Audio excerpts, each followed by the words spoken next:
Well, this suspect board was the main feature of a news conference 14 months ago for Operation Big Oak. 55 people on that board, all wanted on charges related to drug charges in Columbiana County, though 100 people were indicted.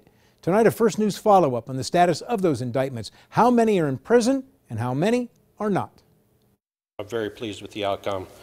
That was Lieutenant Brian McLaughlin, commander of the Columbiana County Drug Task Force, at a November 7, 2017 news conference detailing Operation Big Oak. 100 indictments aimed at reducing the sale and use of fentanyl and carfentanil in the county. There's still many of the defendants are still pending in court. 14 months after the news conference, Lieutenant McLaughlin updated the status of Operation Big Oak. He says of the 100 indicted, about 10 have not been found. So that's not too bad when you're talking that many people. WKBN's print partner, the Morning Journal, reported this week that only 15 people from Operation Big Oak have been sentenced. In the next 3 months, there are 16 trials scheduled and 7 sentencings.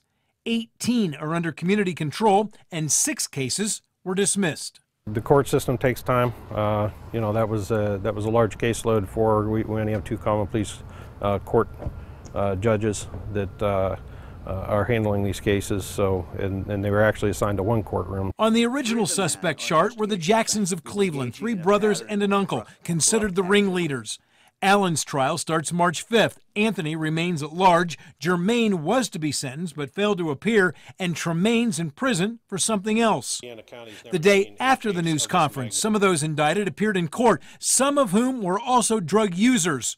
The goal for them was treatment and not jail time. Because if we reduce the demand side, that's also going to help us out with the enforcement side too. McLaughlin says of the 100 indictments, 35 were considered major players and 30% of those cases have been closed. He also says overdose deaths are down 40%, and he attributes some of that to Operation Big Oak. But now he's seeing more crystal meth from Mexico.